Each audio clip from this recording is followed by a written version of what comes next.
Hey guys, welcome back to my channel.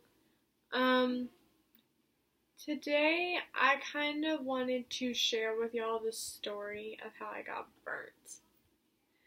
Um, so when I was 8 years old, it was the first day of third grade, and I had gotten home from school. We lived in a small town, so our house was right down the street. Um, and this was back when JCPenney's was like popular. So we had just gotten all new school clothes from JCPenney's. And my mom called and was like, get out of your new school clothes and get old play clothes on. So we did. And me, I'm 8 years old. I'm thinking I'm so cool. And I put on like my Hannah Montana tank top and my Blue Heart pajama pants, thinking I'm cool. And my sister made fries in the deep fryer. And, she would wear stuff like that. And I always wanted to be like my sister. She was so popular and all that stuff and so pretty. I tried to be like my sister when I was little. So she made fries in the deep fryer and she gets them out and she says, nobody go in the kitchen. Well, I'm starving and I'm really wanting something to eat. And we had steak the night before and we had some left over. So I was going to go heat up some steak in the microwave. Well, she turned the deep fryer off and pushed it back and went in her room. And I pushed the microwave button, and the door, like, flung out. And this plastic microwave door that flung out hits this metal deep fryer. The deep fryer flies off the counter, on the floor, lid comes off, and the grease goes everywhere. And the deep fryer had only been off for, like, 5 seconds. So I'm up against the wall, away from the entryway. So I try to go around it and get out of the kitchen. Well, it didn't happen, and I stepped in it with my right foot by accident, and my reaction was to pull it out, and when I pulled my right foot out, I slipped in it with my left foot, and I landed with my arms and legs straight out. It goes over me. My skin literally stood up like that. It was crazy. It was 450 degrees hot. I'm screaming, I'm crying. My brother was asleep. I have 3 brothers, and one of them was asleep in the living room, and the 2 others were awake. They jump up and run in there. My sister runs out of her broom, barely even dressed because she was changing. And my brother, who was like 12 or 13 at the time, was trying to step back as far away from the grease as he could to pull me out, but he couldn't do it. So he was just like, whatever, and like stepped in and stepped out and pulled me out. And he's like trying to walk me to the bathroom. And my oldest brother had just woken up, and I'm screaming, walking past him, and then he starts screaming, and then my sister just picks me up and takes me to the bathroom. My oldest brother was, like, the only one with the phone at the time, so he calls my mom, and he's like, you gotta get home, Kyra just got burnt. So she is speeding home, the cops are chasing her, and then she gets there, and the cops come in, and they see what happens, so they escort me to the hospital. And I'm in a little town, Brownwood, so I'm going to this little hospital in Brownwood, and I had this gorgeous male doctor. I'm going to tell you right now. Me and my mom and my sister were like drooling over him. His name was Steven. I still remember his name. He had long hair, all that stuff, right? Well, he gets in there and he says, I got to give you a shot. And then, me being a little baby, I cried because I don't want to get a shot. And he's like, oh, you're not going to feel it. And I was like, I didn't believe him. And then 5 minutes goes by and I was like, are you going to do it yet? And he said, oh, we already did it. And I was like, oh, I didn't feel that. And I was like, whatever. And since it was such a bad case, one of the nurses came in and said, I'm going to make the call. Well, the other nurse that was in there was the head of the nurse department, and she was our landlord, so she knew us.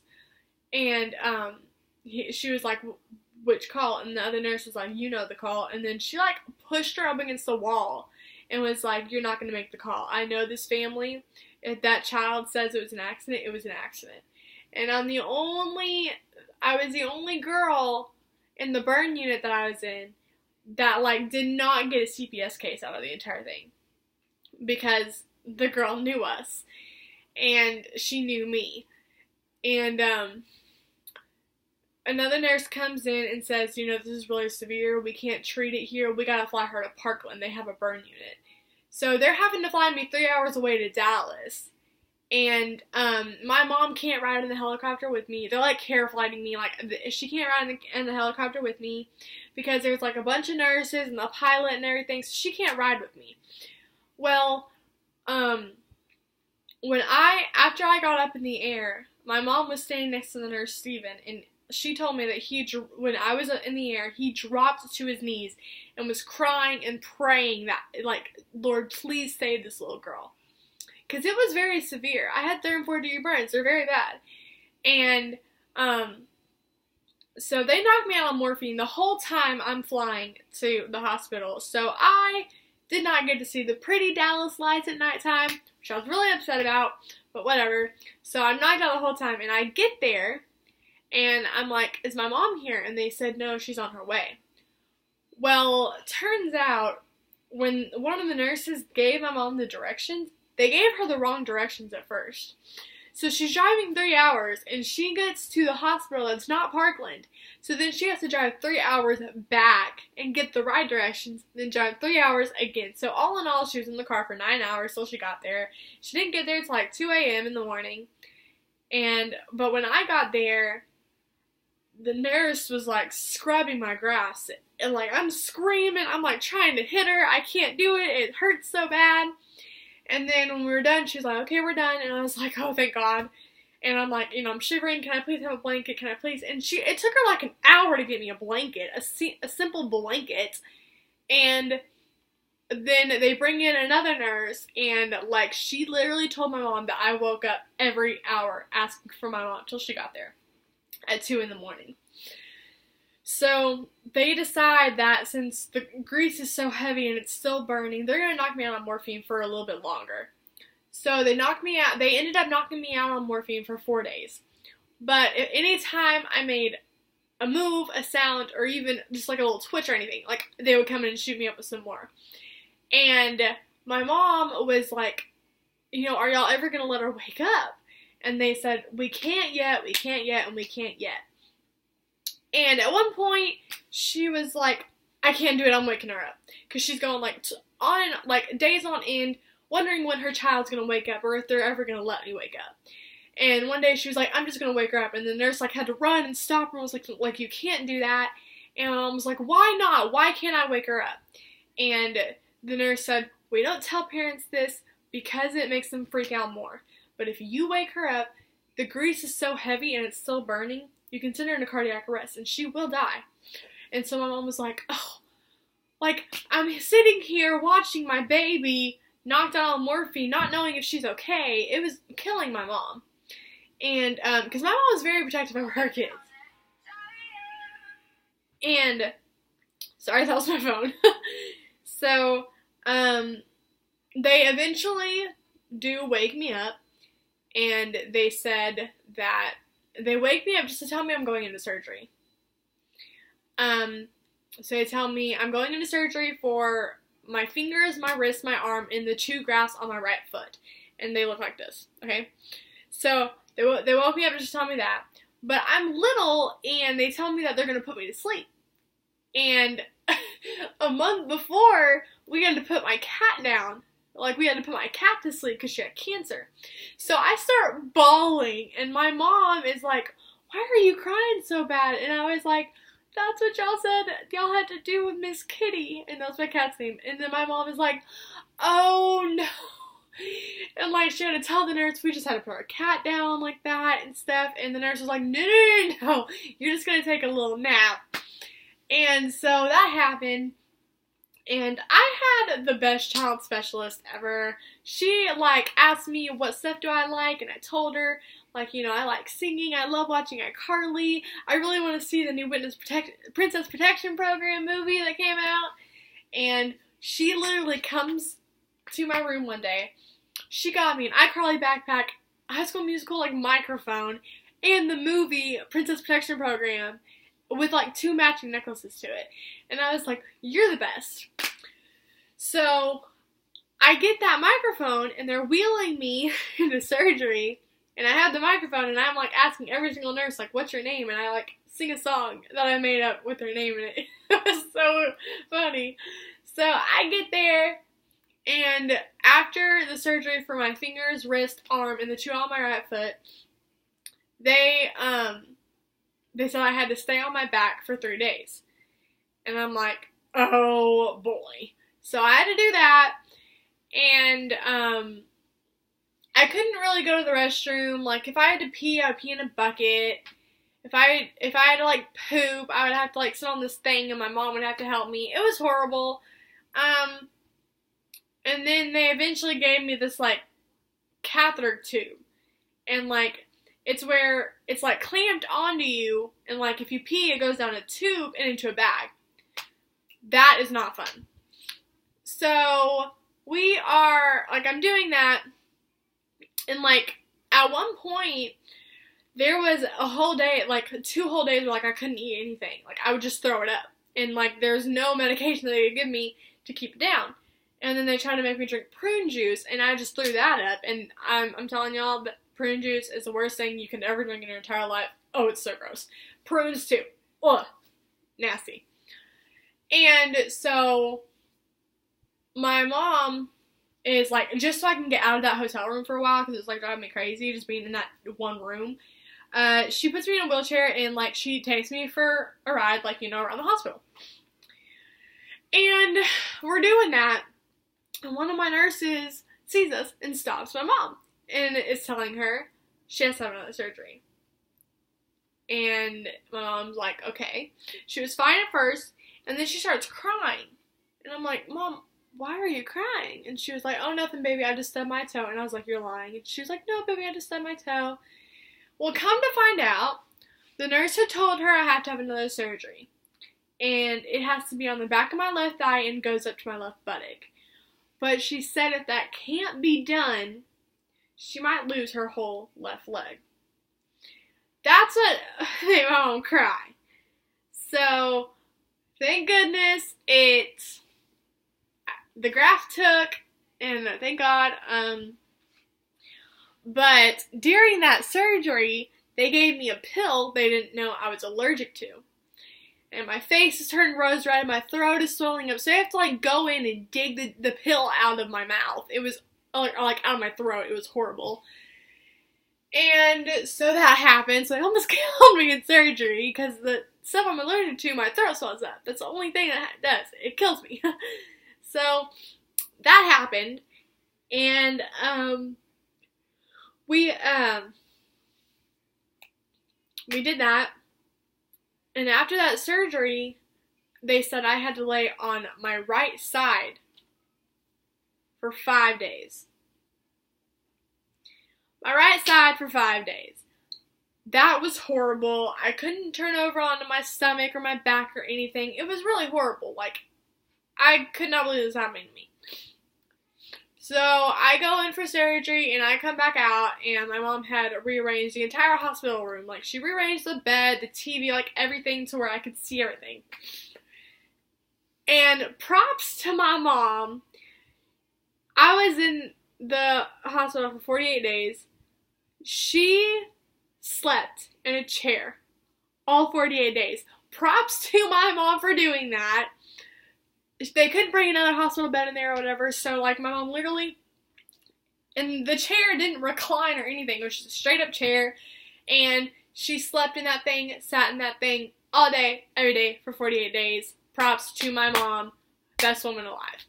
So, we did that, and, I had a physical therapist, Deb. Like, her name was literally Deb, like, D-E-P-T, and she was a pretty cool girl. But, when we would do my physical therapy, my foot wouldn't work like it needed to.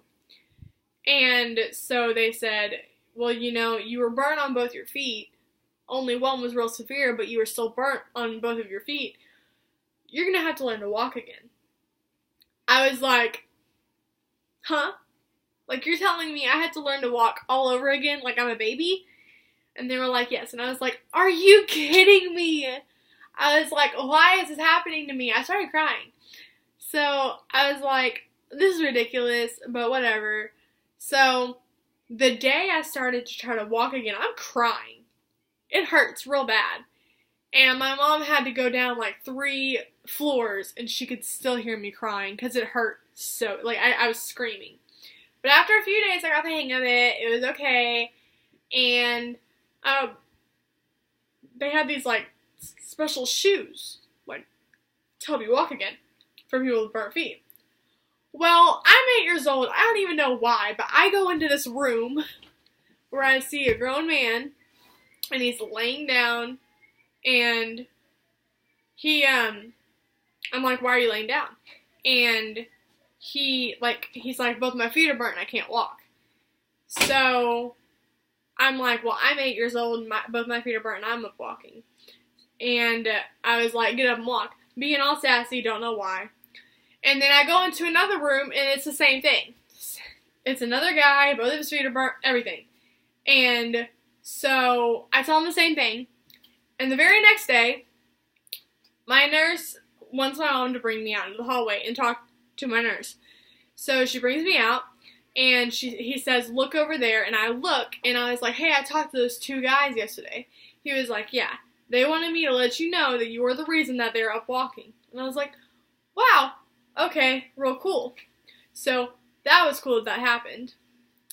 And then the very next day, I'm really craving water. Like, I'm really wanting some water. And my nurses told me I can't have water.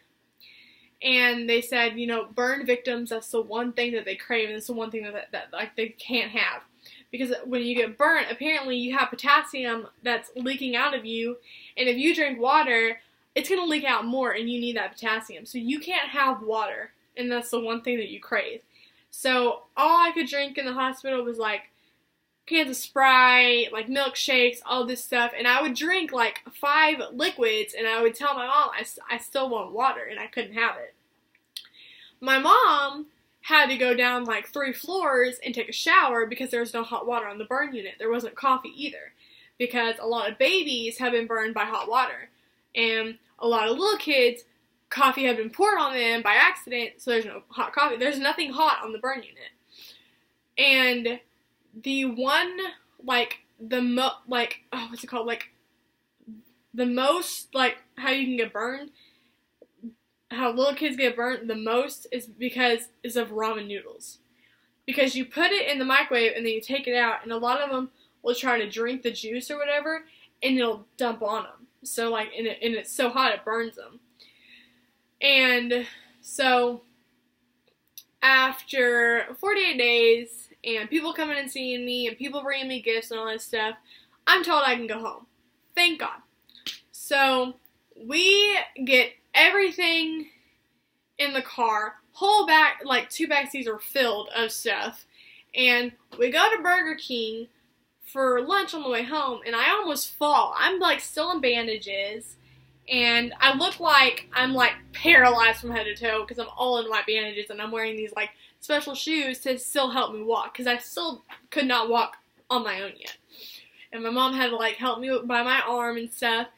And I almost trip over the curb. Mom was like, be careful, you know, like, she caught me and all that stuff. And I get home, and my room is, like, filled with stuff. Like, my whole entire 3rd grade class had, like, made me a card, like, as tall as I was at the time. Gifts and everything. And I had, like, a welcome home party. It was great. But I couldn't go in my room. The nurses had told my mom that I had to sleep with her for, like, almost a whole month after I got home, because I still can't do things on my own yet. And a donor site is where they take the skin off of your body for your skin grafts. And I had 2 donor sites. One on the top of my left thigh and one on my left side. And, like, they're covered with, like, this hard thing. It's like a shell. And I said, when can I take this off? And the nurses had told me I have to wait till it, like, just falls off. So, when it eventually falls off, it looks real weird. Like, it's just lines, like, carved into your skin. But now it looks normal, thank God. And that happened. And a few days later, there was a knock at the door. And it was someone coming to see me for some reason.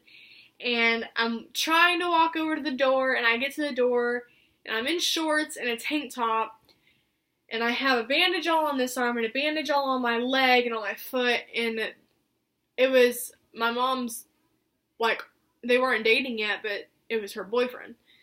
And he was like, what happened? Mom told him the story, and he was like, wow. So word gets around that I'm burnt, and I'm in the hospital, and people from school, people from all over May, they like are bringing food to the house and like just stuff to the house for my brothers and sisters and for me, because my dad was staying at home with my brothers and sisters because my mom had to stay there with me at Parkland, 3 hours away. Now my brothers and my sister, they couldn't even come and see me because you had to be 18 or older to be on the burn unit if you're visiting somebody. So my mom had to stay there with me, and she had ended up losing her job because she calls in and says, tells them, my daughter's burnt, it's really bad, I have to stay with her. And she was just about to get promoted, and they fire her because she has to stay with her daughter who's almost died, and she got fired. So word gets around that she got fired also, and that's another reason why people were bringing stuff to the house. And I got home, and I couldn't go to school for almost the rest of that year. So I had, they had passed me, but I still had to do like some 3rd grade work. I did some at home, but they passed me to the next grade. Don't know why, but they did. And,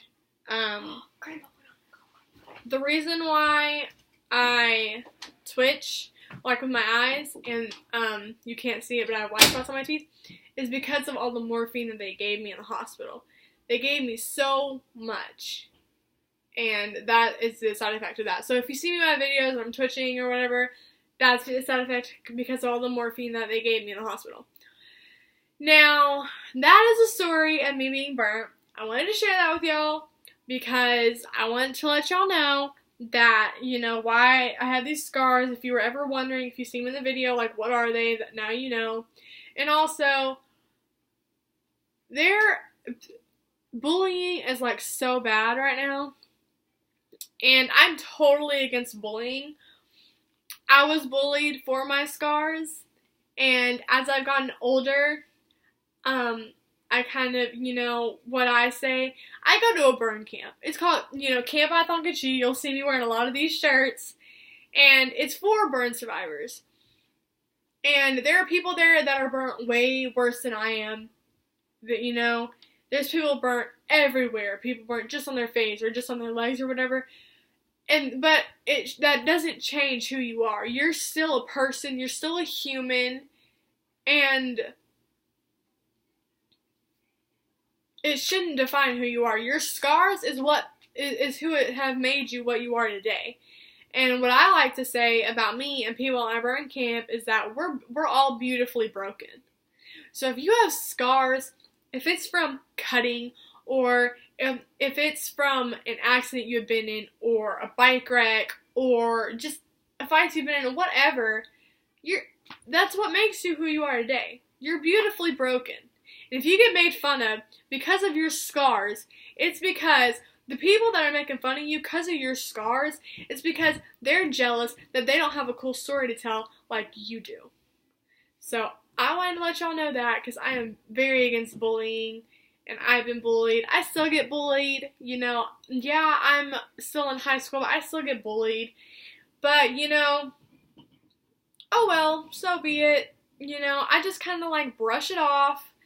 They're just jealous or they're just hating because, their life sucks at the time. Whatever. Every bully has a reason why they're picking on who they're picking on. It could be because they know that person won't stick up for themselves, or they know that they're going to get something out of that person, or they know that person will cry, or whatever. They always have a reason. They don't just pick on somebody just to pick on somebody.